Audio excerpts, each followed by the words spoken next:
तो दोस्तों आज हम शुरू करेंगे सी सेट 2019 का पेपर। यूपीएससी सी सेट 2019 का पेपर, ठीक है जी। अच्छा जी, हम मैथ्स पार्ट करते हैं। मैथ्स पार्ट करेंगे यहाँ पे। पैसेज अपना देख लेना, वो तुम देखो। जैसे ये फर्स्ट क्वेश्चन है 9th वाला, ये The number of times the digit 5 will appear while writing the integers from 1 to 1000। अच्छा जी, कि हमें बताना कि वहाँ 5 डिजिट जो ये 5 कितने टाइम्स आएगा 1 से 1000 तक। हम जब नंबर से को लिखेंगे, जैसे कि 5 पे आ गया एक बार, 15 पे आ गया, 55 पे 2 बार आ गया, 555 पे 3 बार टाइम्स, 25, 50 ऐसे कर करके कितने टाइम्स 5 आएगा। जैसे यहाँ एक बार, 2 बार, 2 बार यहाँ पे 4, 5, 6, 7, 8, 9 ऐसे टोटल कितने टाइम्स तक 5 आएगा। तो ऐसे क्वेश्चंस में करना क्या होता है, हम केसेस बनाते हैं। जैसे ये बताओ मुझे 1 से 1000 तक जाना है, मुझे 1 से 1000 तक, 1000 तक, ठीक है जी। अब बताओ मुझे ऐसे कितने केस आएंगे जब सिंगल डिजिट का नंबर हो और उसमें 5 आ रहा हो। तो ये होगा एक डिजिट का नंबर है, 5 एक ही टाइम्स आएगा, तो उसका एक केस ये यहाँ पे टिक लगा लेना, ठीक है। अच्छा, मान लो मैंने बना लिया कि 2 डिजिट का नंबर है। एक डिजिट का तो हो गया कि ऐसा एक ही केस आएगा जहाँ पे 5 एक बार आ रहा हो, वो है 5 खुद। 2 डिजिट का है। अब मान लो मैंने यहाँ पे 5 को फिक्स कर दिया, यहाँ पे 5 फिक्स हो गया। अब यहाँ पे आगे मैं कितने नंबर डाल सकता हूँ, यहाँ पे देखो, यहाँ आ सकता है 1 भी आ सकता है, 2, 3, 4, 5 को अभी नहीं लूँगा मैं, 6, 7, 8 और 9 ऐसे कितने हो गए, 4, 5, 6, 7, 8 नंबर हो गए। तो इसके 8 केस बने ऐसे। अच्छा जी, अच्छा मैंने यहाँ पे 0 क्यों नहीं लिया आगे, क्योंकि अगर मैं 0 ले लेता ये 1 डिजिट का नंबर बन जाता। जैसे मैं 05 लिख दूँ, 05 क्या होता है 1 डिजिट का, इसका जो कोई रोल थोड़ी है यहाँ पे। तो ये इसलिए मैं 0 नहीं ले रहा। और 5 क्यों नहीं ले रहा, क्योंकि मैं उसकी अलग केस बनाऊँगा। अभी तक मैंने 5 यहाँ पे फिक्स किया है, यहाँ के लिए मैं नहीं ले रहा। अच्छा, तो इसके लिए 8 केस, तो ऐसे 8 केस बनेंगे। अच्छा, अब मैंने मान लो 5 को यहाँ फिक्स कर दिया इनटू में, तो 2 डिजिट के नंबर पे यहाँ 5 हो गया। यहाँ पे कितने केस बनेंगे, अब यहाँ पे तो 0 भी आ सकता है। 0 यहाँ 0 नहीं लेंगे, 0, 1, 2, 3, 4, 6, 7, 8 और 9। तो यहाँ पे कितने केस हो गए टोटल, तो ये हो गए 9 टोटल। तो ये 9 हो गए, ये हो गया एक, ठीक है जी। अच्छा, अब तक मैं इन दोनों केसेस में मैंने यहाँ पे 5 नहीं ले रहा था ना। तो अब मैंने मान लिया कि यहाँ पे भी 5 हो गया, यहाँ पे भी 5 था, आ गया ये वाला केस। तो मैंने जो यहाँ पे 5 छोड़ा था और यहाँ पे जो 5 छोड़ा है, वो ये वाला केस एक फिक्स हो गया मेरा, कि जब दोनों जगह 5 हो। तो ऐसे कितने, यहाँ पे कितने टाइम्स आ रहा 5, 2 टाइम्स, ठीक है। तो ये हो गए, इनको सबको देखते रहना। एक केस ये था, 8 ये, 9 ये हुए, 2 ये, ठीक। अच्छा जी, अच्छा अब लेते हैं हम 3 वाले, जब 3 डिजिट का नंबर है। अब मान लो मैंने यहाँ पे 5 को फिक्स कर दिया, ये डिजिट फिक्स होगी। यहाँ के लिए कितने चांसेस हैं, 0 से 9 तक 5 को छोड़ के, फिर से वही 5 को छोड़ के, इसके लिए 8 केसेस इनटू में। यहाँ पे कितने, यहाँ से 0 से 9 तक कुछ भी आ सकता है, 5 को छोड़ के यहाँ पे 9, तो 8, 9, 8 इंटू 9 72, एक ये हो गया। अच्छा जी, अब मैंने मान लो बीच में 5 को फिक्स कर दिया, ठीक है। तो यहाँ के लिए फिर से 8 और यहाँ के लिए 9, तो ये फिर 72। अब मैंने मान लो 5 को आगे फिक्स कर दिया, तो यहाँ के लिए कितने केस, 9 इंटू 9, 81। अच्छा, अब यहाँ पे 9 2 9 9 क्यों लिए, यहाँ 8 क्यों लिया, क्योंकि यहाँ पे फिर से 0 आगे नहीं ले सकते थे, लेकिन यहाँ पे तो 0 ले सकते हैं। तो ये फिर से ये 81 हो गया जी। ये हो गया जब मैंने 3 डिजिट का नंबर ले रहा हूँ और सिर्फ एक ही जगह पे 5 को लेके चल रहा हूँ मैं, ये केस बनाया मैंने। अब मैं मान रहा हूँ कि 3 डिजिट का ही नंबर है और 2 जगह 5 फिक्स हो गया। तो इसके लिए अब कितने केसेस हैं, 8, ये 8 हो गए। और ऐसे कितने केस बनेंगे, ऐसे कितने, वो 5 कितने टाइम्स आएंगे इसमें, 2 टाइम्स, क्योंकि 5 कितने थे यहाँ पे 2, तो 8 ऐसे केसेस हैं, उनमें 2 टाइम्स 5 आ रहा, तो ये हो गए 5 का, ये हो गया। अच्छा, अब मान लो ये 8 यहाँ की जगह, सॉरी ये सारे नंबर्स मैंने, जैसे ये 1 1 मैंने यहाँ फिक्स कर दिया, तो यहाँ के लिए कितने केसेस हैं, 9, तो 9 इंटू 2, एक ये हो गया। अब 1 1 हो सकता है यहाँ पे फिक्स हो पहले दो पे, तो इस लास्ट वाले के लिए कितने केसेस हैं, 9, 9 इंटू 2। यहाँ पे 8 लिए थे, यहाँ पे 9 9, पता ना क्यों, क्योंकि आगे 0 नहीं ले सकते। अच्छा, इसके बाद ये वाला यहाँ पे कितने हैं, यहाँ पे अब देखो, अब मैं ले रहा हूँ जो केस मैं हर बार छोड़ रहा हूँ ना कि 5 को मैं नहीं ले रहा था, वो अब लूँगा मैं 5 5 का केस। 5 यहाँ पे, 5 यहाँ पे, 5 यहाँ पे, तो ऐसे 5 कितने टाइम्स आ रहा है, 3 टाइम्स। अच्छा, अब इनको तुम ऐड कर लो सबको, कितना हो रहा है ये, 1 + 8 9 9 9 18 20 20 प्लस ये देखो ये हो जाएगा 16, ये 18, ये 18, ये 3 यहाँ पे ऐड कर दो, 23 तो ये हो गए। अच्छा, 2 2 4 5 5 6 5 11 11 8 19 19 और 8 19 और 8, हाँ 19 और 8 27, हाँ 27, 2 2 7 2 9 9 और 7 16 16 8 24 24 और 8 32 सॉरी 32 नहीं 24, यहाँ पे अरे ये है 24 25 26 27, 277 277 ये हो गए, प्लस 23 ये वाले, टोटल कितने हो गए, 277 प्लस 3 10 10 300। तो ऐसे कितने नंबर हो गए टोटल मेरे पास, मतलब 300 टाइम्स 5 आएगा यहाँ पे। अब समझ आई क्या होता है। कुल मिला के मुझे इसमें क्या करना था, केस बना देते। पहले मैंने 5 सिंगल डिजिट का बनाया, उसमें देखा 5 कितने टाइम्स आ सकता है, 1 टाइम्स। फिर मैं 2 डिजिट्स के बनाए, जहाँ पे सिर्फ एक बार पहले 5 को लिया, उनके लिए अलग अलग केस बनाए। फिर मैंने दोनों जगह 5 को रखा। ऐसे 3 डिजिट का नंबर बनाया, जहाँ पे पहले एक बार 5 लिया, फिर 2 बार 5 लिए, फिर तीनों जगह पे 5 रख दिए, तब केसेस बनाए। तो उन केसेस को मैंने ऐड किया, तब मुझे पता चला कि 300 आ रहा है। समझ आया, है थोड़ा ट्रिकी बट कर सकते हो, सोचोगे थोड़ा तो। अब 10th को देखो, A solid cube is painted yellow, blue, black such that opposite faces are of same color. The cube is then cut into 36 cubes of 2 different size. अच्छा जी, such that 32 cubes are small and the other 4 cubes are big. None of the faces of the bigger cubes is painted blue. Opposite faces are of same color. अच्छा देखो, ये है, मान लो cube है, ये cube है, ये देखो, ठीक है जी। अच्छा जी, ये क्या है, अपोजिट जो फेस है वो सेम कलर से है। तो मैंने मान लिया कि ब्लू कलर जो है मेरा वो ये है, ये साइड रही, और एक ये इसके अपोजिट वाली ये साइड रही, क्योंकि इन्होंने क्या किया, अपोजिट फेस सेम है। अब मुझे इसमें से कुछ इस तरह से क्यूब निकालने हैं, इसमें से कि जो बड़ा वाला क्यूब हो गया ना, उसकी एक भी साइड ब्लू ना हो, इसको टच ना करे। तो मैं कैसे करूँगा, ये कुछ इस तरह से काटूंगा क्यूब को, कुछ इस तरह से काटूंगा, बीच में से ये वाला फेस काटूंगा मैं, ये रीज़न क्योंकि मुझे इससे इन दोनों फेसेस से वो टच करना ही नहीं है। तो ये एक इस टाइप से एक वो आएगी, कुछ इस टाइप से ऐसे करके एक क्यूब, ये वाला पोर्शन निकल रहा होगा ये, ठीक है जी।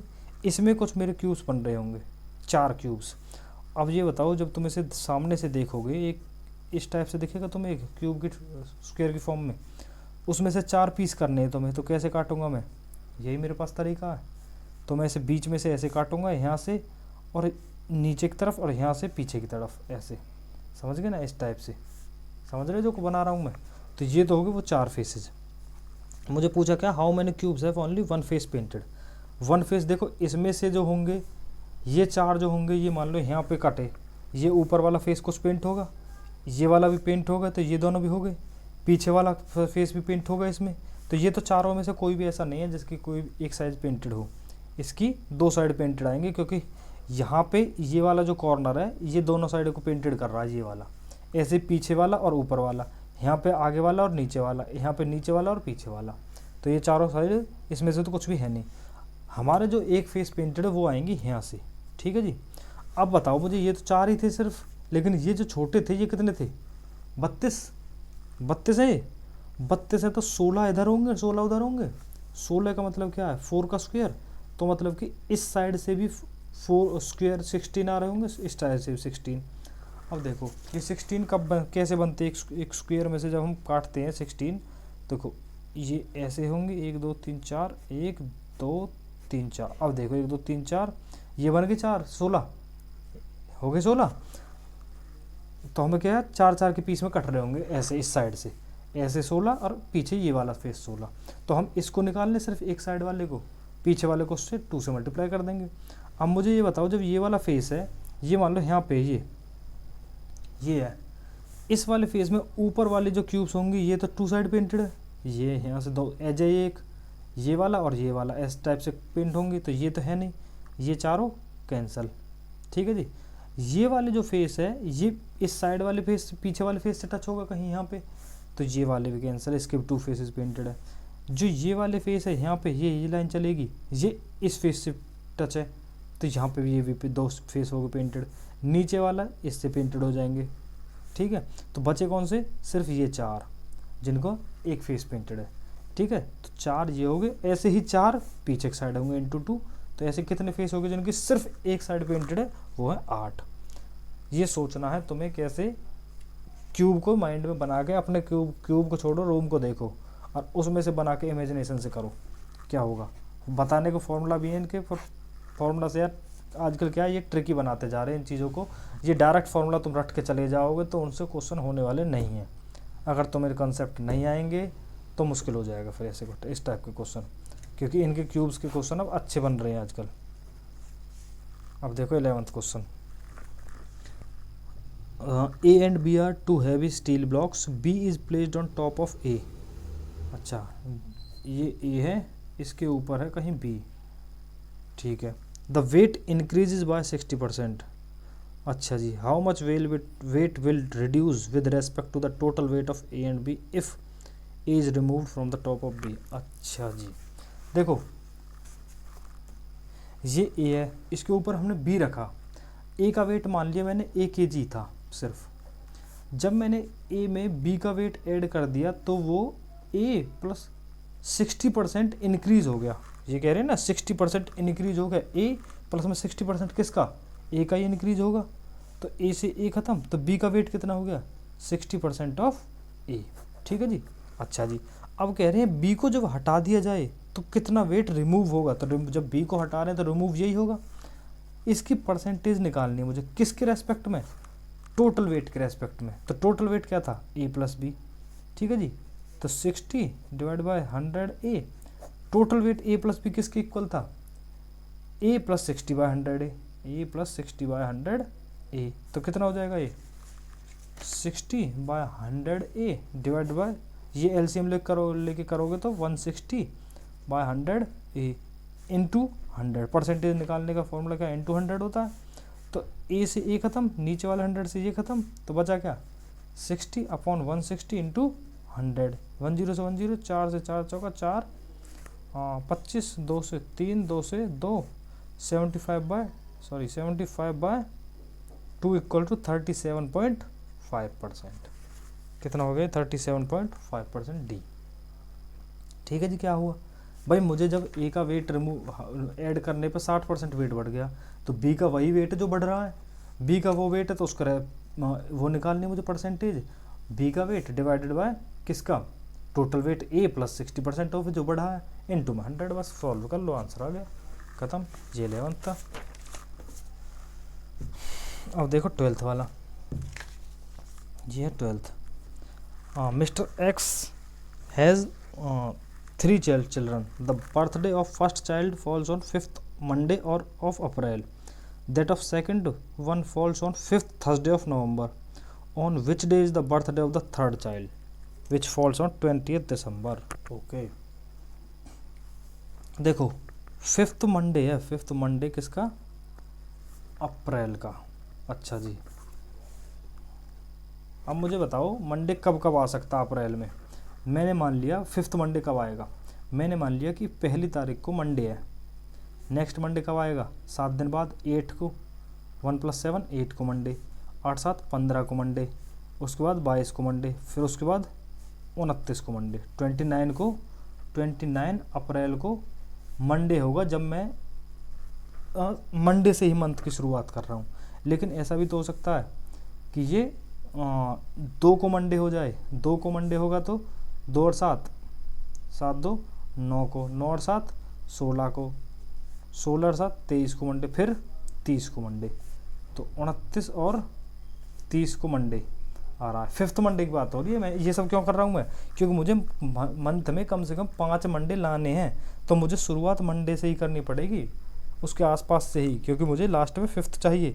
अगर मैं 3 से मंडे स्टार्ट कर दूंगा तो वो 1 मई को पहुंच जाएगा मंडे।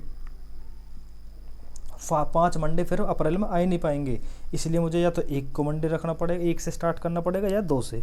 उस तरह से 5th मंडे जो है मेरा, 5th मंडे जो है वो 29 अप्रैल को होगा या फिर 30 अप्रैल को होगा। अच्छा जी, उसके बाद ये कहने की जो दूसरे लड़के का बर्थडे है वो 5th थर्सडे को है नवंबर में। अब देखो अप्रैल का जो मंथ होता है वो सिर्फ 30 दिन का ही होता है, सेम मेरा नवंबर का होता है, वो भी 30 डेज का होता है। ठीक है जी, तो इसमें भी अगर मुझे इसी टाइप से 5th थर्सडे चाहिए, तो मेरा इसमें भी यही होगा कि 29 नवंबर को थर्सडे हो, या फिर 30 नवंबर को थर्सडे हो। सेम इस तरह, क्योंकि मुझे 1 से थर्सडे, यहाँ पे मुझे 1 से थर्सडे लाना पड़ेगा, लेकिन सेम मंथ में ज़रूरी थोड़ी है, सेम ईयर में, कि भाई 29 को या 30 को आए। अब हमें ये केस देखना पड़ेगा कि हम 30-29 अप्रैल को मंडे लें, तो क्या मेरा इनमें से किसी दिन आ सकता है थर्सडे। जैसे देखते कैसे करते हैं, हम लेते हैं केस फर्स्ट, केस बनते हैं। इसमें होता क्या है, मैं अपनी मर्ज़ी से मान लूँगा कि मेरा जो है अपनी मर्ज़ी से मान लूँगा कि मेरा जो वो 29 अप्रैल को आ रहा है मंडे, 29 अप्रैल को मंडे है। अब देखो 29 अप्रैल को अगर मंडे है, तो अप्रैल में कितने दिन बचे मेरे पास, 1 दिन अप्रैल का, मई में 31, जून में 30, जुलाई 31, अगस्त 31, सितंबर, अक्टूबर और नवंबर में कितने दिन, 29। अगर मैं 29 को थर्सडे मान के चलूँ तो मुझे चेक करना पड़ेगा। चेक कैसे करेंगे अब देखते हैं। इन सबको ऐड करो तो ये है 30, 1 2 3 4 5 6 और 7, 1 2 3 4 5 6 7 7 दिया, 210, 1 2 3 4 214, ये हो रहे हैं 214 डेज। इसको हम डिवाइड करेंगे 7 से, रिमाइंडर कितना आएगा 4। अब मैंने स्टार्ट किससे किया था, मेरा मंडे से हो रहा था, 29 को मैंने मंडे माना था, यहाँ पे 29 अप्रैल को मंडे में 4 डेज ऐड करो, और ये देखो कि क्या 29 नवंबर को थर्सडे बनेगा। मंडे में 4 डेज ऐड करोगे तो ट्यूसडे, वेडनेसडे, थर्सडे, फ्राइडे, तो फ्राइडे आएगा। ठीक है जी, तो मैं ये तो केस नहीं ले सकता। ठीक है जी। अच्छा, अब ये बताओ, अगर मैं यहीं पे 30 तारीख को लेके चलूँगा तो 1 दिन और बढ़ जाएगा, यहाँ पर 29 की जगह 30 करेंगे, फिर तो रिमाइंडर 5 आएगा। ठीक है जी, उससे भी फिर ये सैटरडे आ जाएगा 30 को, फिर 30 नवंबर को सैटरडे, तो ये भी मंडे नहीं होगा। थर्सडे हमें क्या लाना है 30 नवंबर को, हमें तो थर्सडे लाना है 30 को, 29 से 30 में से, तो हमारे 29 अप्रैल से महीना मंडे है ही नहीं। अब हम दूसरा केस देखेंगे कि अगर मेरा ऐसा हो कि मंडे जो है वो 30 अप्रैल को आ रहा हो, 29 की जगह है। ठीक है, 29। अब देखो 30 से होगा तो 1 दिन इसका तो ख़त्म, यहाँ पे 1 दिन ख़त्म हो जाएगा ये वाला, क्योंकि अब महीना ख़त्म।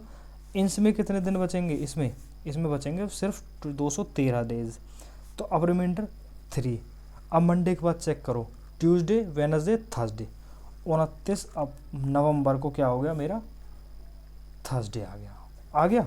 तो मेरा उस ईयर में 30 अप्रैल को मंडे था और 29 नवंबर को थर्सडे था, जो मेरी कंडीशन को सेटिस्फाई कर गया, जो मुझे चाहिए था। तो ये तो यहाँ तक से ठीक हो गया। अब मुझे पूछा क्या है कि मेरा 20 दिसंबर को कौन सा डे होगा। अब 20 दिसंबर निकालना है, तो इसमें देखो नवंबर के बाद कितने डेज बचे इस मंथ में, 1 दिन, और यहाँ पे कितने दिन थे, 20 दिन, टोटल कितने हो गए 21 दिन। 7 से डिवाइड करने पर रिमाइंडर क्या है 0, तो जिस डे से स्टार्ट हुआ था उसी डे पे ख़त्म। 20 दिसंबर को क्या होगा, वही थर्सडे, सेम। समझ आए कैसे करते हैं। 7 से डिवाइड क्यों कर रहा हूँ मैं, क्योंकि हर 7 दिन के बाद के वो 7 दिन के बाद वो सेम हो जाता। जैसे कि अगर मैं जैसे यहाँ पे किया था ना मैंने, 1 को मंडे लिया प्लस 7 किया तो 8, 7 दिन बाद फिर से मंडे आएगा, फिर 7 दिन बाद फिर से मंडे आएगा। इसीलिए मैं यहाँ पे 7 से डिवाइड करता हूँ कि हर 7 दिन के बाद वही चीज़ सेम हो जाएगी। यहाँ पर रिमाइंडर 0 आया, इसका मतलब जिस दिन से शुरू किया था वही दिन आ गया। और रिमाइंडर 0 नहीं आता, कुछ बनता तो उतने दिन हम ऐड कर, जैसे थर्सडे के बाद अगर रिमाइंडर हम पर हमारे यहाँ पे जैसे यहाँ देखो यहाँ पे 4 आया था तो मंडे से शुरुआत की थी, हमने 4 दिन बढ़ा दिया, ट्यूसडे वेडनेसडे थर्सडे और फ्राइडे लिया। अगर मंडे से शुरुआत की रिमाइंडर 3 आया था तो थर्सडे आया था, मंडे के बाद ट्यूसडे वेडनेसडे थर्सडे, समझ गए ना। इसीलिए 7 से डिवाइड करते हैं और उनको रिमाइंडर्स को ऐड करते हैं। यहाँ तक हो गया जी, ये हो गया। अब देखते 13th। Consider the following statement and conclusions. Some rats are cats, some cats are dog, no dog is a cow. ये मान लो रैट्स हैं, सम रैट्स आर कैट्स, ये रही जी, ठीक है। कुछ रैट कैट है, सम कैट्स आर डॉग, कुछ कैट जो हैं वो हैं डॉग, ये रही जी, कुछ कैट डॉग होगी। No dog is a cow, cow कहीं यहाँ पे ले लो फिर, काउ, ये कैट है, ये रैट है, डॉग है, कैट है, काउ है, ठीक है। अब आते कंक्लूजन पे। No cow is a cat, may और मे नॉट भी। भाई मैंने काउ यहाँ पे लिया, ये काउ ऐसे भी तो हो सकती थी यहाँ पे, क्योंकि मुझे क्या कहा कि काउ डॉग नहीं है, कैट तो हो सकती हैं, तो ये वाला केस तो ख़त्म। अब उसके बाद देखो, उसके बाद क्या है, उसके बाद है no dog, no dog is a rat, कोई भी डॉग रैट नहीं है, मे और मे नॉट भी। भाई मुझे कहा कि कुछ कैट डॉग हैं, तो वो कैट यहाँ भी तो हो सकती थी डॉग, तो ये केसेस बन सकते हैं ना, ये तो केसेस बनेंगे, तो यहाँ पे भी हो सकती है, तो ये भी गलत होगी। No dog is sorry, some cats are rat, some cats are rat, ये पक्का है कि हाँ ये होगा, क्योंकि हमारी पहली कंडीशन क्या थी, सम रैट्स आर कैट्स, तो सम कैट्स आर रैट्स, ये भी ठीक है, तो ओनली थर्ड, समझ गए, ये है इसमें। अच्छा जी, उसके बाद देखते हैं 14th वाला। 14th क्या कह रहा है, 14th कह रहा है number of parallelogram that can be formed from a set of 4 parallel lines intersecting another set of 4 parallel lines.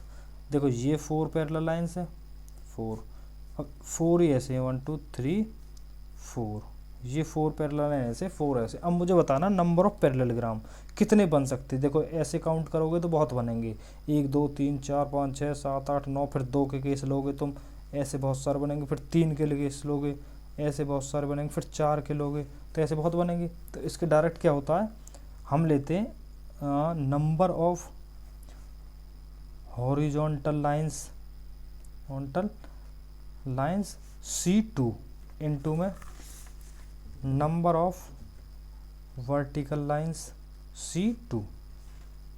समझे कुछ क्या हुआ ये, जैसे कि यहाँ पे हॉरिजॉन्टल लाइन कितनी थी, हॉरिजॉन्टल 1 2 3 4 4C2 इनटू में नंबर ऑफ वर्टिकल लाइंस कितनी है, 1 2 3 4 4C2, तो 4C2 कितना होता है, 4 into 3 divide by 2 into 1 into में 4 इंटू 3 डिवाइड बाई 2 इंटू 1, तो इससे ये ख़त्म, कितना हो गया, 3 3 9 चौका 36, तो ये कितने लाइन्स आ गई, 36 लाइन। समझ आई कि मतलब अगर मान चलो ये ऐसा होता, 3 ही लाइन ऐसे होती और ऐसे 2 ही लाइन होती, तो कितने वो बनेंगे, 3C2 इंटू 2C2, तो कितने हो जाएंगे 3, एक ये वाला, एक ये वाला और एक बड़ा वाला ही।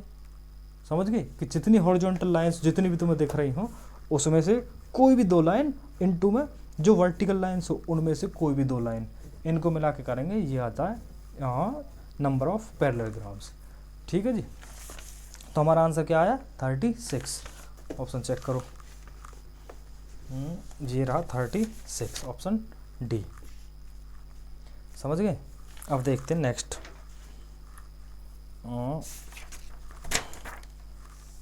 अच्छा जी, ये 15th क्वेश्चन देखते हैं। 15th है, इन a school every student is assigned a unique identification number. A student is a football player if and only if the identification number is divisible by 4.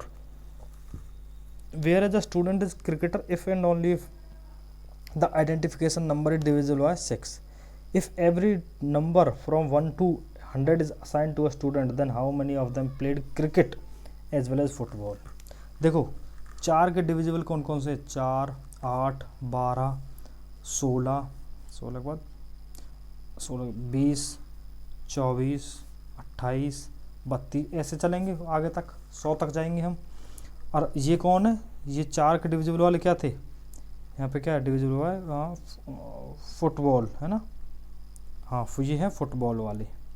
अच्छा, और जो क्रिकेटर कौन है जो 6 से डिविजिबल है, जैसे कि 6, 12, 18, 24, 30, 36, यहाँ पे भी 36, ऐसे आगे, ये ऐसे आगे तक, ये कौन है, ये है आपके cricketer.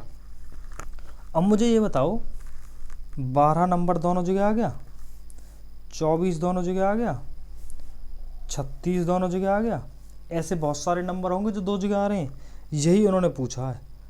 How many of them played cricket as well as football, तो वो कौन से 12, 24, 36, मतलब कि ऐसे कर करके 12 के मल्टीपल है, तो करना क्या होता है 4 के मल्टीपल थे और 6 के थे, तो मुझे 4 और 6 का क्या करना है एलसीएम लेना, 2 से 2 3, तो 2 इंटू 2 इंटू 3, 2 4 दिया 12, 12 का मल्टीपल। अब 12 के मल्टीपल जितने भी होंगे वो क्या है, सब दोनों के गेम खेल रहे हैं वो, तो 12 के मल्टीपल को देखो कितने हो सकते हैं, 1 से 100 के बीच में कितने होंगे, 12 इंटू 8, 12 × 96, उसके बाद तो 100 क्रॉस कर जाएंगे, तो 8 ऐसे नंबर होंगे, 12, 24, 36 ऐसे करते करते 96 तक सिर्फ, उसके बाद 100 क्रॉस कर जाएंगे, और हमें कहाँ तक लेने, सिर्फ 100 तक, तो ऐसे कितने नंबर है टोटल 8, समझ गए। अब देखो 16th, when a runner was crossing the 12 kilometer mark, she was informed that she had completed only 80% of the race. Then how many kilometers was the runner supposed to run in this event? अच्छा जी, देखो जब 80% मैंने मान लिया total distance कितना cover करना है उसे x किलोमीटर, ठीक है जी, 80% ऑफ x कितना है 12, क्यों, क्योंकि जब वो 12 किलोमीटर दौड़ चुकी थी उससे कहा गया कि भाई 80% तू टोटल रेस का 80% तू दौड़ चुकी है, तो 0 से 0, 4 दूनी 4 दिया, 2 थे 5, तो x equal to 5 into 3 15 kilometre. अब तुम्हें देखो तो टोटल रेस में कितना दौड़ना था उसे 15 किलोमीटर, जब वो 12 किलोमीटर दौड़ गई थी तो उसकी 80% रेस खत्म थी, समझ गए। तो अब देखते 17th पे, Raju has 9,000 rupees with him and he wants to buy a mobile handset, but he finds that he has only 75% of the amount required to buy the handset. Therefore he borrows 2000 from a friend. Same पीछे वाले एक तरह है, उसमें कहा था कि 80% race complete हुई थी जब 12 किलोमीटर थी, यहाँ पे कह रहे 75% अमाउंट है जो वो 9000 है। देखो टोटल मैंने मान लिया जो हैंडसेट था वो x रुपीज़ का था, अब उसके पास 75% है x का 75%, और कितने रुपये उनके पास 9000 रुपये, 75% ऑफ x इक्वल टू 9000, 25 दिया 25, चौका 3 थे 3, x इक्वल टू 3000 इंटू 4, 4 दिए 12000, समझ गए। तो x जो मतलब वो कितने की है हैंडसेट कितने का है 12000 का, उसका 75% कितना है 9000 जो उसके पास है। अब 9000 उसके पास थे, उसने कहा कि उसने 2000 रुपये और ले लिए कहीं से, 9000 प्लस 2000 कितना हो गया 11000, हैंडसेट कितने का था 12000 का, तो क्या अभी भी उसके पास पैसा पूरे हैं। अब स्टेट ऑप्शंस को पढ़ो, Raju still do not have enough amount to buy the handset, option है ही खत्म हो गया, क्योंकि उसके पास अभी भी 2000 लेने के बाद भी 11000 हुए और उसे चाहिए थे 12000 खरीदने के लिए, तो उसके पास अभी भी पैसा कम है, ठीक है। तुम चाहो तो दूसरा ऑप्शन भी पढ़ सकते हो, Raju has exactly the same amount to buy the handset, same amount तो नहीं है 11 ही है बस।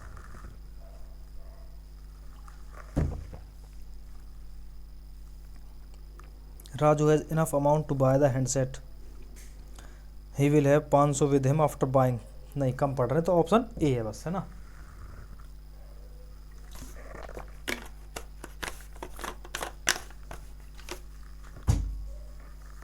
अच्छा जी, अब देखते हैं हम 18th पे। इन 2002 मीनूज एज वाज 1/3, मीनू की जो एज है वो है 1/3 किसकी, एज ऑफ मीरा की एज के। वेयर इज इन 2010 अच्छा तो ये है 2002 की बात, अब 2010 में कितने साल हो गए उसकी एज को, 8 साल बढ़ गए होंगे। तो 2023 में मीनू की जो एज है वो है हाफ ऑफ मीरा। तो मीनू प्लस 8 ईयर्स जो है, प्लस 8 क्यों कर रहा हूँ मैं, क्योंकि 8 साल बढ़ गई होगी उसकी एज। वो 1/2 है किसकी, मीरा। इसकी भी तो 8 साल बढ़ी होगी, प्लस 8, क्योंकि 2010 में इसकी भी 8 साल बढ़ गई होगी एज। पूछे किसकी है, मीनू की ईयर ऑफ बर्थ, मीनू की पूछी है। तो मीरा को एलिमिनेट कर दूं, इस वाली से देखो मीरा कितनी होगी, 3 टाइम्स ऑफ मीनू। ये 3 इधर मल्टीप्लाई में चला जाएगा, मीनू प्लस 8 इक्वल्स टू, इस 2 को इधर मल्टीप्लाई कर दूं, ये इधर डिवाइड में इधर जाके मल्टीप्लाई में। तो मीरा कितनी है यहाँ पे, 3 टाइम्स ऑफ मीनू प्लस 8। ठीक है जी, समझ आया क्या हुआ ये जो मीरा है मैंने यहाँ से पुट कर दी, मीरा की वैल्यू होगी 3 टाइम्स ऑफ मीनू, वो मैंने यहाँ पुट की, प्लस 8। ये जो 2 इधर डिवाइड में था इधर ले गया तो मल्टीप्लाई में हो गया, 2 टाइम्स दिस। तो 2 times of Meenu plus 8 into 2 16 equals to 3 times of Meenu plus 8। ये इधर ले जाओ, वो उधर ले आओ, 16 minus 8 equals to 3 Meenu minus 2 Meenu. तो जो 8 इक्वल्स टू मीनू। तो मीनू की एज कितनी है, 8।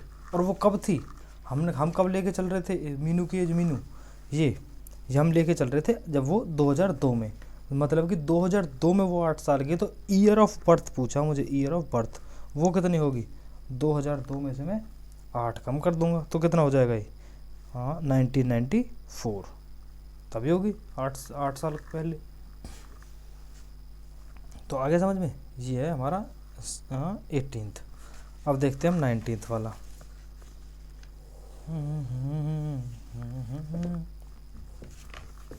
19th देखो,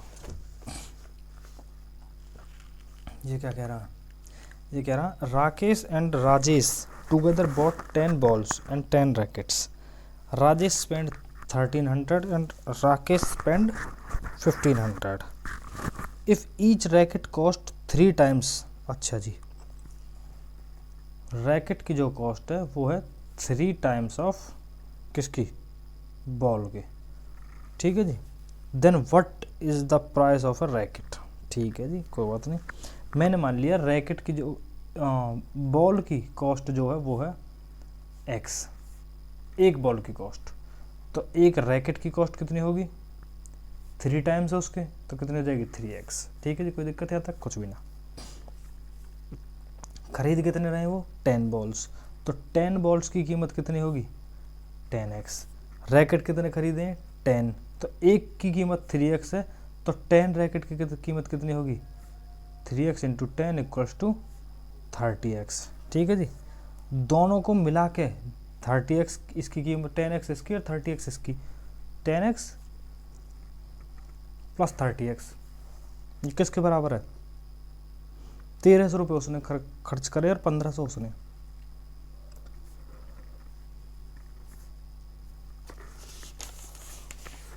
ठीक है जी, 1300 उसने खर्च करे, 1500 उसने।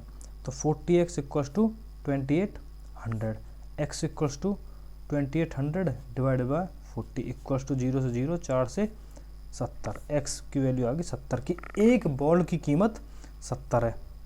ठीक है, और मुझे पूछी क्या है, then what is the price of racket. Racket का प्राइस क्या था, 3x, तो 3x की वैल्यू क्या, रैकेट की क्या होगी, 3x इक्वल्स टू 3 इंटू 77 दिया 210। जी रहा जी सी, 19 का सी। आगे समझ में कि 210 होगा। अब 20th देखते हैं।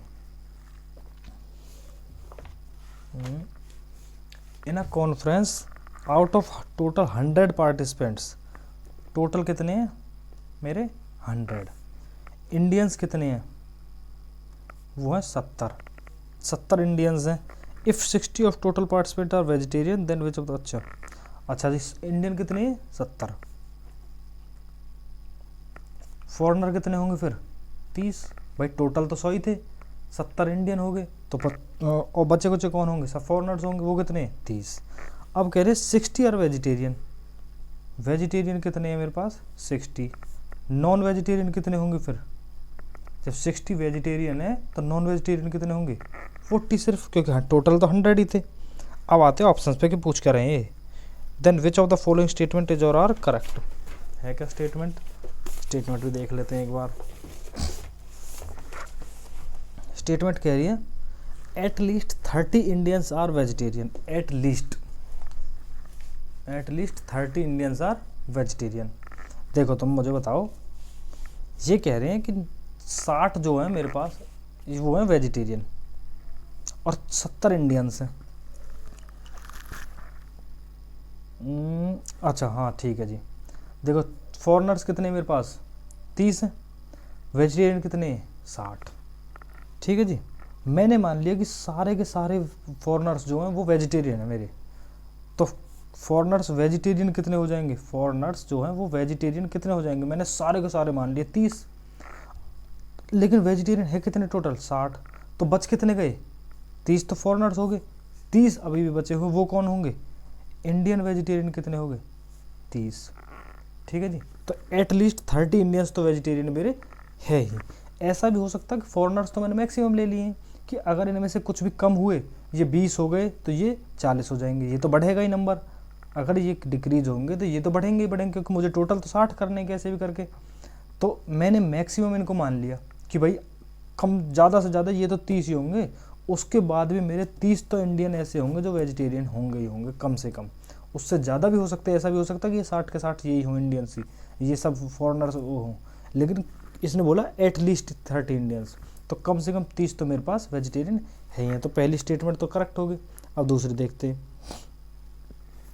At least 10 Indian participants are non vegetarian. अच्छा जी, देखो नॉन वेजिटेरियन देखो कितने हैं? 40।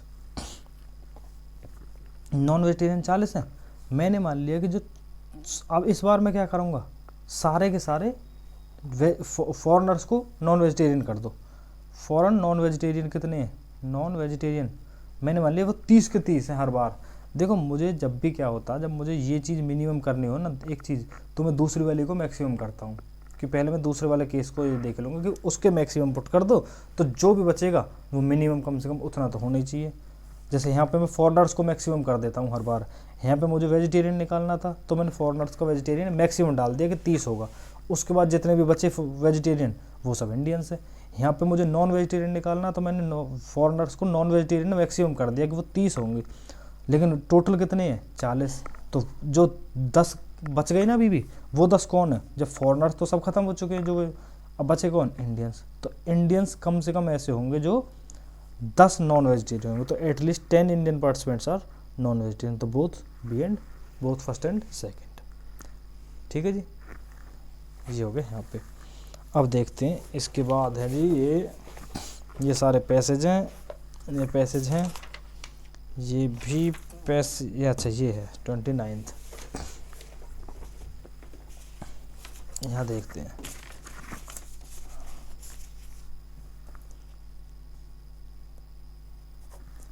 ये देखो, ये देखते हैं 29th वाला। 29th है a 5-story building with floor from 1st to 5th is painted using 4 different colors and only one color is used to paint a floor। एक फ्लोर को एक पॉइंट से करेंगे। मेरे पास टोटल कलर कितने हैं? 4 कलर है टोटल, और 5 स्टोरी बिल्डिंग है, 5 स्टोरी बिल्डिंग है। ठीक है जी, 4 कलर है और 5 स्टोरी बिल्डिंग है। अब देखो ये पूछ कर रहे हैं द मिडल 3 फ्लोर। हाँ देखो the middle 3 floors are painted in different colours. जैसे मान लो ये है 1 2 3 4 5, ये 5 स्टोरी बिल्डिंग है। एक तो ये कह रहे हैं कि ये तीनों कलर डिफरेंट हो, दूसरा केस कह रहे हैं second and fourth floor, second और फोर्थ फ्लोर जो हो वो पेंटेड डिफरेंट हो, first and the 5th floor are different हो, ये और ये डिफरेंट हो। अच्छा, to ensure that any 2 consecutive floors are different colour. अच्छा मुझे क्या करना है, कंसेक्यूटिव कलर फ्लोर्स को डिफरेंट कलर से करना, तो मुझे बताना इनमें से कौन कौन सी स्टेटमेंट सफिशिएंट है। अब आते वापस से, देखो यहाँ कह दिया मेरे से कि 3 फ्लोर डिफरेंट कलर से पेंटेड है। मान के चलो ये रेड हो, ये ब्लू हो, ये ग्रीन हो। अब ऐसा हो गया ये तो तीनों अलग हो गए, लेकिन हो सकता है ये भी रेड हो जाए और या फिर ये ग्रीन हो जाए। 4 कलर थे ना, एक को येलो मान लो, चलो ये येलो हो जाए, लेकिन ये रेड हो गया तो दोनों तो कॉन्जिक्यूटिव कलर से, और क्या हो गया कॉन्जिक्यूटिव फ्लोर सेम कलर, तो पहली वाली कंडीशन क्या होगी, फेल होगी, कि इससे तो बात बनेगी नहीं। कि अगर हम इस कंडीशन को सेटिस्फाई करा दें कि ये तीनों डिफरेंट हों, जब भी ऐसी इस बात की कोई गारंटी नहीं है कि हमारे 2 floors conjugative floors same colour से ना हो। ठीक है जी। दूसरी कंडीशन पे आते हैं। मान चलो ये रेड है और ये ब्लू है, ये दोनों डिफरेंट हो गए। सेकंड कंडीशन यही थी कि सेकंड और फोर्थ फ्लोर क्या हो, डिफरेंट कलर।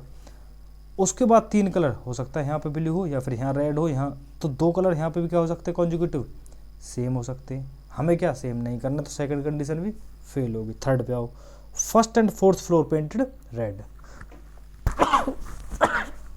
इतना हमसे सॉरी।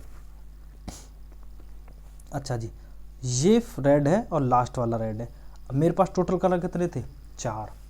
एक कलर खत्म हो चुका है जो यहाँ हो गया, 3 कलर मेरे पास अभी भी बचे हैं, तो उन तीनों को मैं यहाँ कर दूंगा।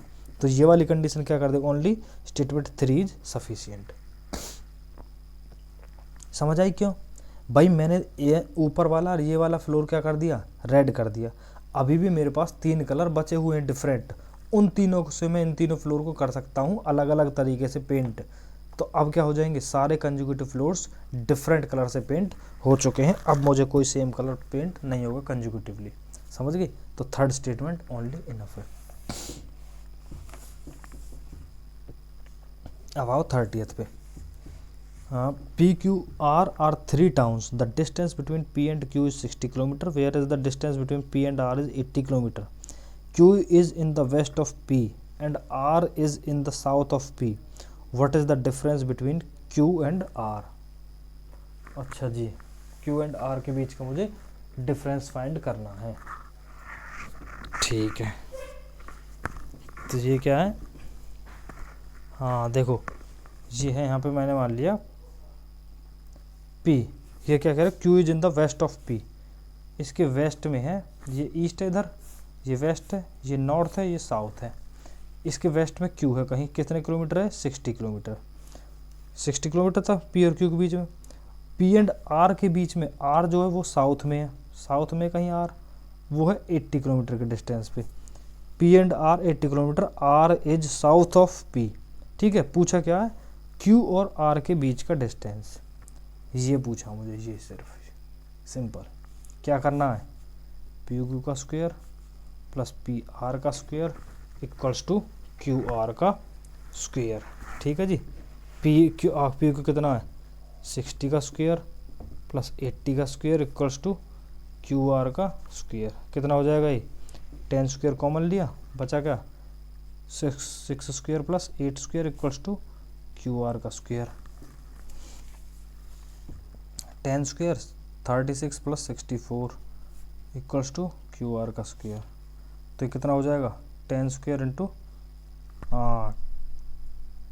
10 square equals to Q R का स्क्वायर। 10 स्क्वायर क्यों लिखा है मैंने, 100, 36 प्लस 64 100, 100 इक्वल टू 10 स्क्वायर।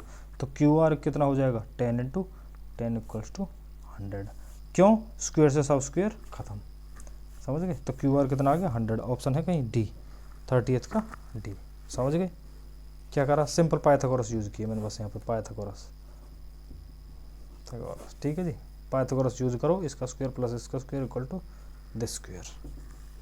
अब आओ 31st पे। 31st क्या कह रहा है, 31st कह रहा है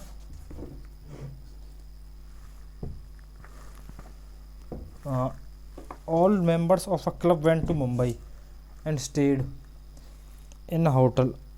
On the first day 80% went for shopping and 50% went for sightseeing, whereas 10% took rest in the hotel. Which of the following condition can be drawn from the above data?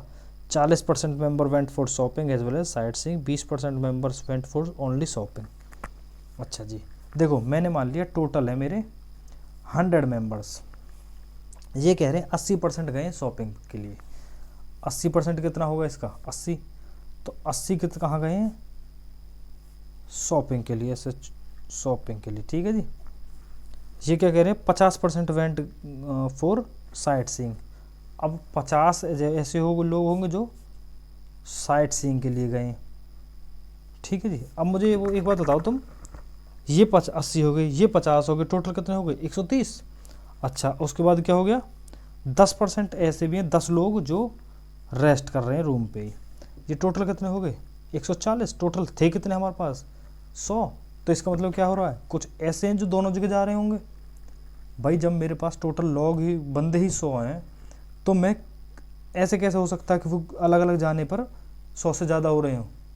तो ऐसा होगा ना इनमें से कुछ बंदे जो ऐसे होंगे जो दोनों जगह जा रहे हैं, भाई शॉपिंग भी कर ली उन्होंने और घूमने वैसे भी चले गए कुछ देखने फिरने, ठीक है जी। तो हो क्या रहा है मुझे बताओ।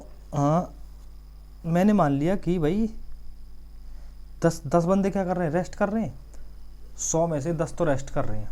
तो बाहर कितने गए टोटल, जो आउटसाइड गए हैं वो है कितने टोटल 90 बंदे सिर्फ मेरे पास, ठीक है। अब देखो इन 90 में से 50 ऐसे हैं जो साइट सीइंग के लिए गए हैं, 50 ऐसे हैं जो साइट सीइंग के लिए गए हैं, ठीक है। तो 40 कौन होंगे 40 ऐसे होंगे जो शॉपिंग के लिए गए हैं अभी एक टाइम पे, मान चलो वो 50 सारे यहाँ चले गए घूमने, बचे कितने 90 में से 40, वो कहाँ गए शॉपिंग पे। लेकिन शॉपिंग पे गए कितने थे टोटल 80, तो 40 और कौन से लोग थे इनमें से, समझ गए। तो इनमें से 40 ऐसे होंगे जो शॉपिंग पे भी गए हैं इन 50 में से, ठीक है जी। और 10 कैसे हैं 10 वो हैं जो ओनली शॉपिंग के लिए गए हैं, shopping plus sorry only sight seeing के लिए गए हैं, ठीक है जी। साइट सीइंग समझ आया क्या हुआ ये भाई। टोटल 90 लोग घर से बाहर गए थे, 50 ऐसे थे जो पहले घूमने चले गए, और 40 जो बचे रूम पे जो बाहर निकले थे वो शॉपिंग के लिए चले गए। लेकिन इन्होंने देखा कि 80 टोटल गए थे शॉपिंग के लिए, तो वो बचे को जो 40 कौन से होंगे जो घूमने भी गए थे। तो उनमें से 40 कौन से हैं जो शॉपिंग भी करी है और घूमने भी चले गए। तो फिर इन 50 और ये टोटल थे कितने 50, 40 ऐसे हैं जो शॉपिंग भी करके आ रहे हैं, बचे कितने 10, वो कौन है जो सिर्फ साइट सीइंग के लिए गए, वो शॉपिंग के लिए नहीं गए, क्योंकि 40 + 40 80 तो यही हो गए, और 40 + 10 50 ये हो गए साइट सीइंग वाले, ठीक है जी। अब आओ अपने ऑप्शंस पे, 40% of members went for shopping as well as sightseeing, तो यही है वो 40 जो शॉपिंग के लिए भी गए हैं और साइट सीइंग के लिए भी, तो ये तो स्टेटमेंट करेक्ट है। 20% member went for only shopping, only shopping के लिए कितने थे हमारे 40 ना कि 20, तो ये स्टेटमेंट सेकंड गलत है। तो 31 का ए, क्यों, क्योंकि 40% ऐसे हैं, 40 मेंबर मेरे पास ऐसे हैं जो दोनों काम कर रहे हैं, शॉपिंग के लिए भी गए हैं और साइट सीइंग के लिए भी, ठीक है जी। अब देखते 32 वाला, 32 क्या कह रहा देखो, ये कह रहा है in a school 60% play cricket,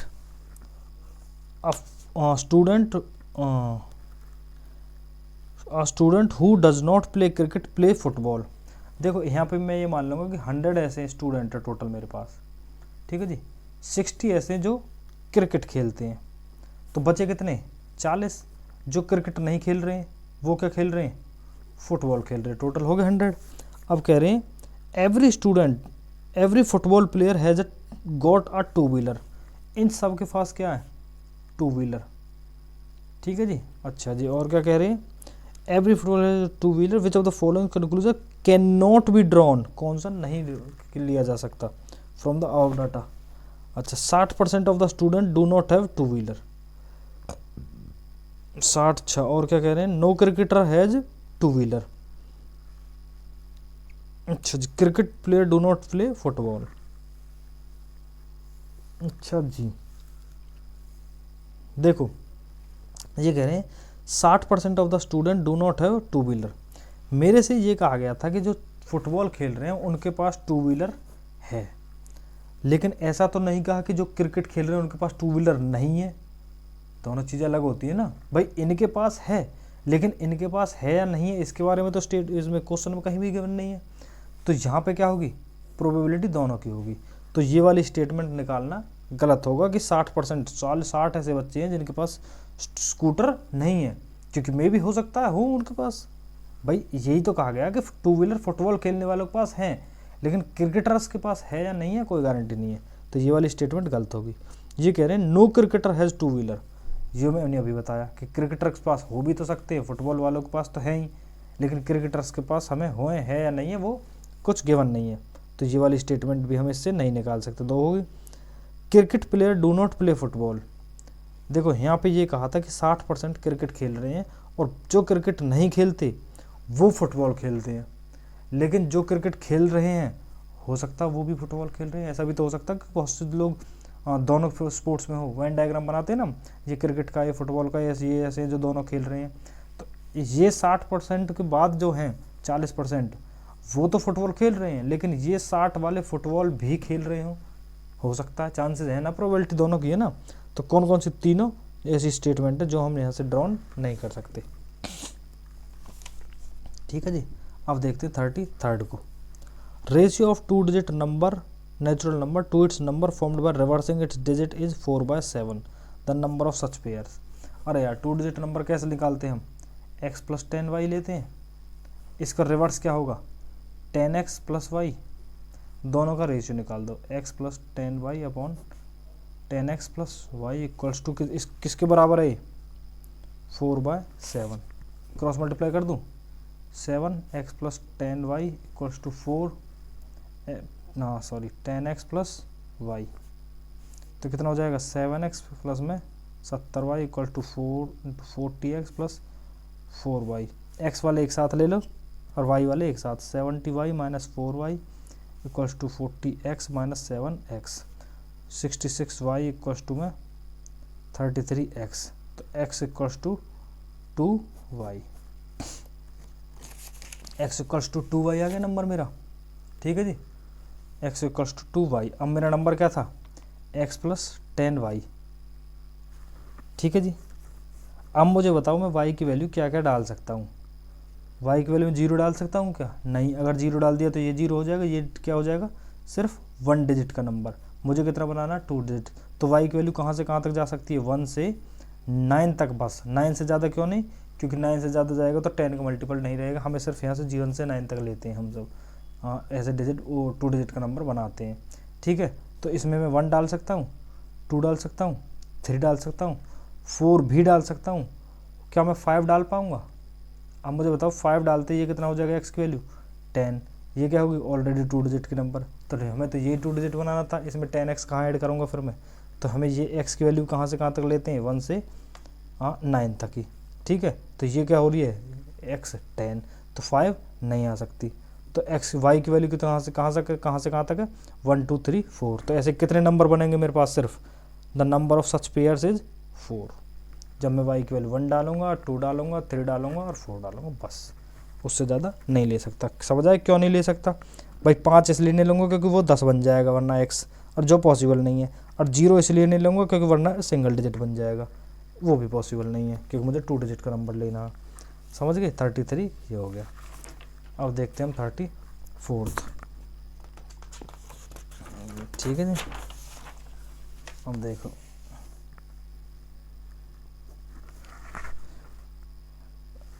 ये है 34th।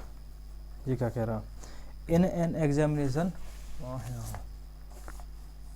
Examination A has scored 20 marks more than B. A के जो है बी प्लस में 20, बी से 20 ज़्यादा। B has scored 5% less marks than A.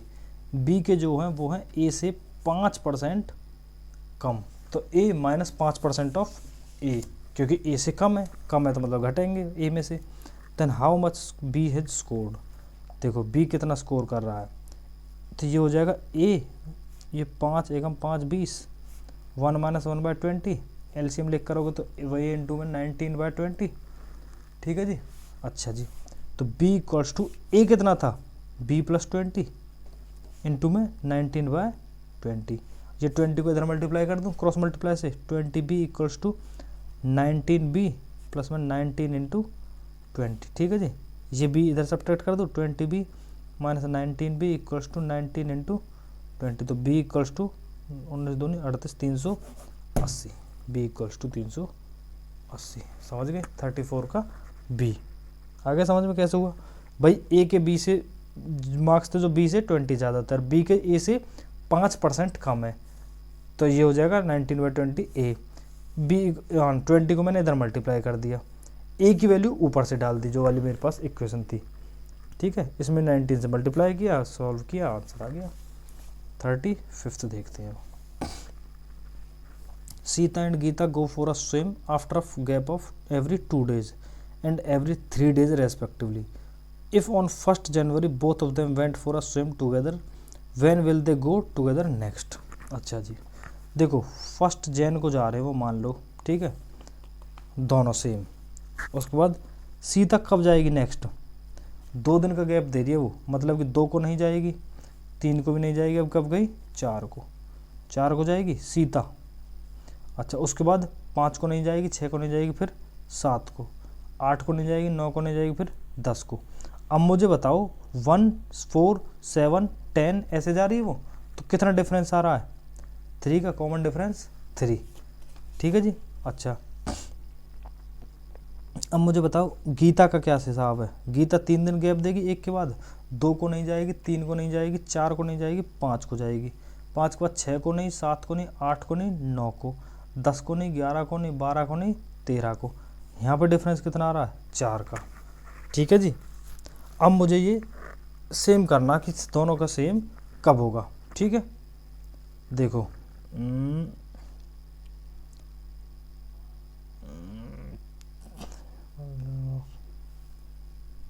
3 equal to 4 and minus 4,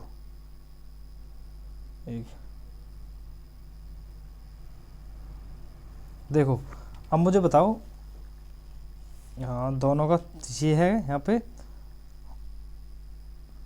अच्छा, अब मुझे बताओ यहाँ पे 3 था, यहाँ पे 4 था, जो दोनों का डिफरेंस आ रहा ना, इसका एलसीएम लो 3 और 4 का, तो कितना होगा एलसीएम 12 ही होगा, कॉमन कुछ भी नहीं है, तो 12 होगा एलसीएम।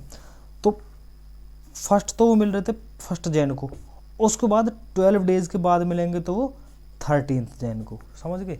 मतलब करते क्या हम ऐसे क्वेश्चंस में, जब भी ऐसा निकालना हो तो जितने दिन का जो ये हमें ना, देखो वैसे तो यहाँ पे तुम्हें दे रखा है, गलती जो बच्चे करते हैं यहाँ पे देखो 2 दिन का दे रखा है और 3 दिन का, तो बच्चे इसमें क्या करते हैं 2 और 3 का एलसीएम लेके 6, 1 + 6 7 निकाल, सॉरी हाँ 1 + 6 7 जैन लगा देते हैं आंसर कि एलसीएम 6 और 1 फर्स्ट से स्टार्ट किया था, 6 डेज ऐड करके 7 को फिर से मिलेंगे, वो गलत होगा। क्यों, क्योंकि जब 2 दिन का गैप दे रहे हैं तो मिलेंगे कौन से दिन को, 3rd डे को मिलेंगे, हमें मिलाना उनको गैप छुके छोड़ के, तो मिलेंगे कौन से डे को, 3rd डे को, तो 3 होगा।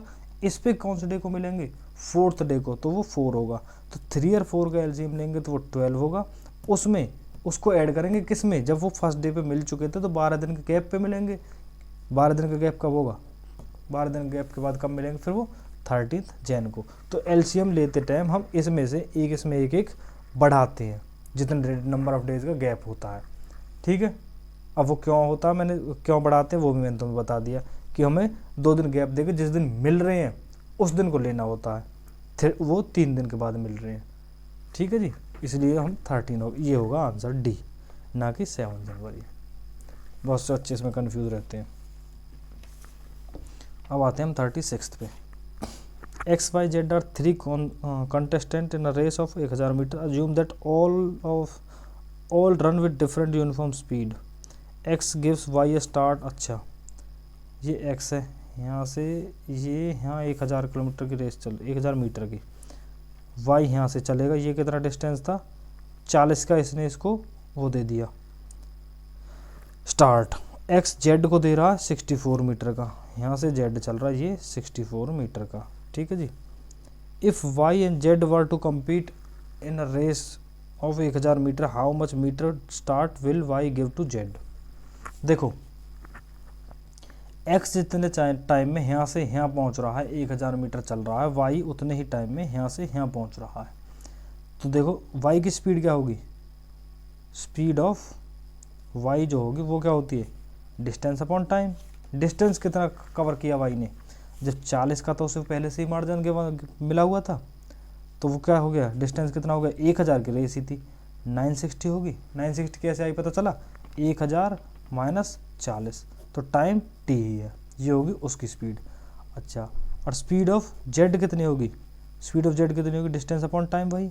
इसका डिस्टेंस कितना है, 1000 माइनस 64, क्यों, 64 का ऐसे भी मार्जिन मिला हुआ था, यहाँ से दौड़ रहा है तो इसकी रेस यहाँ से शुरू हुई है, अब यहाँ से दौड़ के यहाँ पहुँचा है, तो 64 डिवाइड बाय टी, तो कितना हो जाएगा ये 936 बाय टी, ये दोनों की स्पीड होगी।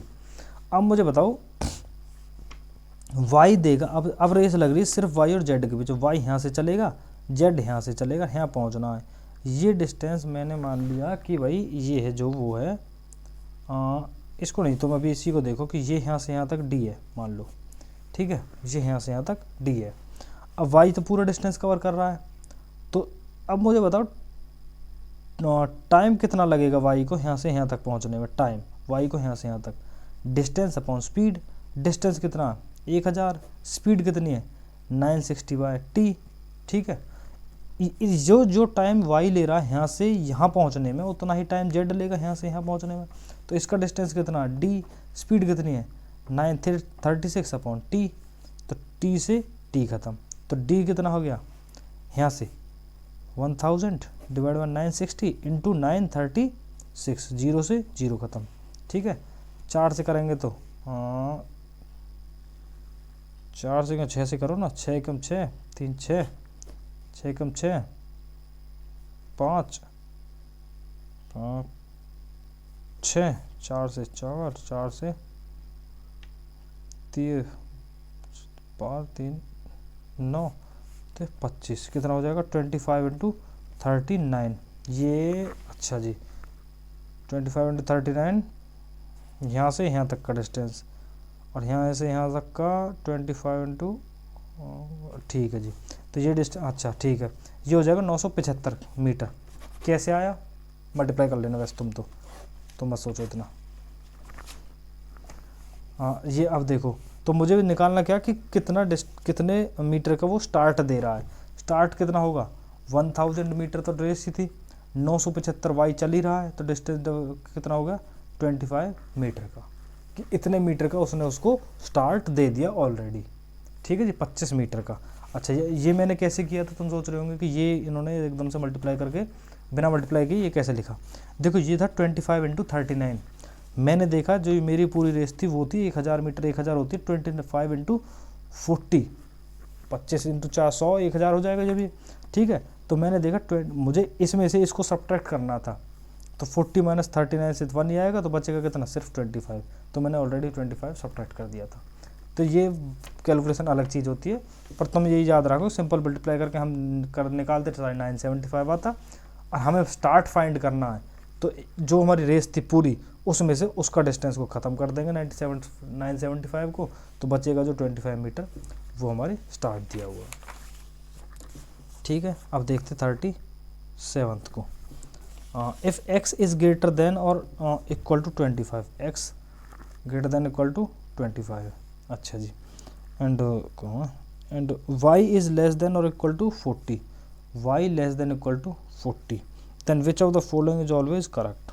देखो ये है x, यहाँ ये है 25, ये है 40, x तो है ये और y है ये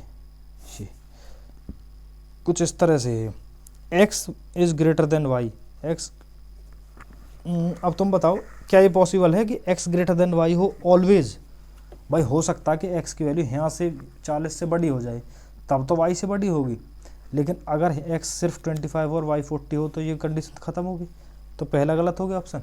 दूसरा देखो y minus x greater than 15, y minus x greater than 15, क्या ये पॉसिबल है, भाई मान लो y की वैल्यू में डाल दूँ 30, क्योंकि 40 तो छोटी लेनी है, और ये डालनी है 25 से बड़ी, ये भी मान लो कि मैंने मान ली 25 ही मान ली, 25 माइनस 35, क्या है 15 से बड़ी है, नहीं है, तो ये कंडीशन भी गलत होगी। अब देखते हैं y minus x less than और इक्वल टू 15, दोनों के बीच का डिफरेंस मैक्सिमम जो होगा वो 15 होगा, उससे ज़्यादा नहीं हो सकता। हाँ ये ठीक है क्यों? क्योंकि मैक्सिमम डिफरेंस निकालने के लिए मैं क्या करूँगा, y की मैक्सिमम वैल्यू डालूंगा, वो तो 40 आई, माइनस में x की मिनिमम वैल्यू डालेंगे, वो 25 है, इक्वल टू 15, कि 15 होगा या फिर उससे छोटा। अब तुम x की वैल्यू कितनी भी छोटी डालोगे तो ये डिफरेंस कम होता चला जाएगा दोनों के बीच में, और ऐसा हो गया कि x बहुत बड़ा ही हो गया तब तो वैल्यू नेगेटिव में भी चली जाएगी, तो 15 से तो फिर भी छोटी होगी, समझ गए। और ये वैल्यू नेगेटिव में जाएगी तो भी हमारी बात वही होगी कि 15 से फिर भी छोटी आएगी, तो ऑप्शन सी, ठीक है जी। तो हमारा सी हो जाएगा। अच्छा डी क्यों नहीं है? X plus Y greater than और equal to 65 greater than equal to 65, क्यों? क्योंकि मैंने मान लिया कि x की वैल्यू 40 हो और y की वैल्यू नेगेटिव में चलेगी, तो क्योंकि y तो 40 से छोटा ही है ना भाई, मैंने मान लिया कि y की वैल्यू सिर्फ 0 ही हो तो 40 होगी, क्या फिर 65 से बड़ा होगा? नहीं होगा, या फिर नेगेटिव में हो या फिर 1 हो 2 हो, कुछ भी हो सकता है, तो ये नहीं होगा, समझ गए। तो ऑप्शन सी है इसलिए। अच्छा जी, अब देखते हैं ये वाला 38th वाला, ये क्या है? Anna was born 4 years after her parents marriage, her mother is 3 years younger than her father, mother जो है वो फादर से 3 साल छोटी है। अच्छा, and 25 year older than mother जो वो है 25 year ओल्डर देन एना, एना से 25 year बड़ी है। हु इज़ 13 year ओल्ड, एना जो है वो 13 साल की है, तो मदर कितनी की हो जाएगी? उससे 24 साल बड़ी है, तो कितना हो जाएगा? 37 years। मदर 37 की है, मदर जब 37 की तो इस वाली इक्वेशन में पुट करूँगा फादर -3, तो फादर कितने के हो जाएंगे? 37 + 3 से 40 ईयर, फादर 40 ईयर्स के। At what age did Anna's father get married, ठीक है जी। फादर है 40 साल की, एना है वो है 13 साल की, 13 साल की। तो जब एना पैदा हुई थी, एना के बर्थ के टाइम पे फादर कितने साल के होंगे? 40 - 13 इक्वल्स टू 27 ईयर्स, ठीक है जी भाई। अब वो 13 साल की है और इस टाइम पे फादर 40 साल के हैं, तो इसके बर्थ के टाइम पे इनकी एज कितनी होगी? 13 कम कर देंगे, वो 27 साल। अच्छा, ये इसके बर्थ के टाइम की बात है। अब हमसे पूछा उसके फादर ने मैरिज कब की थी, शादी कब की है। एना खुद शादी के 4 साल बाद पैदा हो रही है इनके हिसाब से।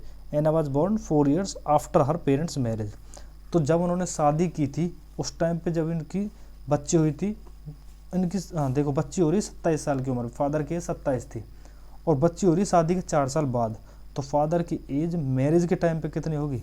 27 - 4 कितनी? 23, 23 ईयर्स, समझ गए भाई। 23 साल की शादी होगी, 4 साल बाद बच्चा हो रहा 27 के साल पे, और 27 के बाद 13 साल की जब बच्ची है तब उसकी एज 40 है, समझ गए उल्टा लिंक। तो ये ऑप्शन बी। अब देखो 39th क्वेश्चन को। Rakesh had money to buy 8 mobile handsets of a specific company, but the retailer offered very good discount on that particular handset. Rakesh could buy 10 mobile handset with the amount he had, what was the discount the retailer offered. अच्छा जी, मैंने मान लिया MRP जो थी वो थी x, एक की, वो कितने खरीद सकता है? उस 8, तो उसके पास टोटल कॉस्ट कितनी है? उसके पास कितने रुपीज़ है टोटल? 8x रुपीज़, ठीक है जी भाई। एक की कीमत x थी, वो खरीद कितने सकता? 8, तो उसके पास टोटल रुपए कितने? 8x।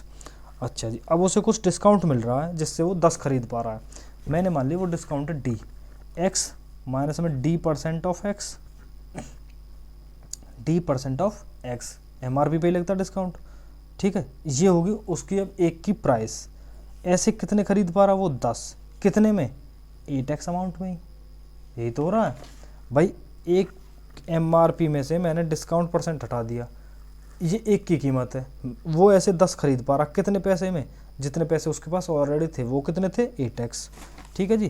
तो x कैंसिल हो गए, कॉमन लेके 1 - d/100 इक्वल्स टू 8/10, ठीक है। यहाँ से लो 1 - 8/10 इक्वल्स टू d/100, यहाँ से लो एलसीएम लेके करोगे इसको तो 2/10 इक्वल्स टू d/100, ये 0 से ये खत्म, तो d की वैल्यू 2 × 10 20%, तो d कितना आ गया? 20%, समझ गए 39th। अब देखो 40th क्वेश्चन, ये समझ आया ना क्या हुआ यहाँ पे? MRP मैंने x ले ली एक की, तो उसके पास कितने पैसे थे, 8 खरीदने के, तो वो 8x हो गए। ठीक है जी। तो डिस्काउंट अब एक की कीमत कितनी होगी डिस्काउंट के बाद, x minus D by 100x, D percent मैंने डिस्काउंट मान लिया। अब 10 वो खरीद सकते हैं equal to 8x, 1 minus D X से x खत्म हो गया कॉमन लेके, उसे सॉल्व करोगे ये आ गया। 40th देखो, average marks of 100 students was given to B, अब हाँ एवरेज का क्वेश्चन है फिर से। एवरेज क्या होता है, sum of observation divide by number of observation. ठीक है जी। एवरेज कितना मेरे पास 40, सम मुझे निकालना है, नंबर ऑफ ऑब्जर्वेशन कितनी है 100, क्यों 100 स्टूडेंट है, तो सबका सम कितना हो गया, सम हो गया 40 इंटू 100 थे 4000। ठीक है जी, ये हो गया सबके मार्क्स का सम। लेकिन उन्होंने देखा, found later that marks of one student were 53 which were misread as 83, थे 53 गलती से मिसरीड कर लिए वो 83, तो एक्चुअल सम कितना होगा, यहाँ लिखो एक्चुअल सम। वैसे तो हमारा 4000 आया, लेकिन गलती से मिसरीड किया था 83, तो उसको कम करेंगे जो गलती से किया है, और जो एक्चुअल में है वो 53 है, तो उनको ऐड करेंगे, ये हो गया एक्चुअल सम। ठीक है जी। ये कितना आएगा 4000 माइनस 3970, क्यों 83 माइनस 83 प्लस 53 माइनस 30 करेंगे इसमें 3970। अब फिर से मुझे एवरेज निकालनी है, एवरेज एक्चुअल एवरेज मान लो तुम इसे, एक्चुअल एवरेज कितनी होगी 3970 डिवाइड बाय 100, क्यों 100 क्यों, ऑब्जर्वेशन तो फिर से 100 ही है मेरी, क्योंकि बच्चा तो वही है ना अभी भी क्लास में, तो ये कितना हो जाएगा 39.7, ऑप्शन बी। ठीक है जी, हो गया समझ में, आगे।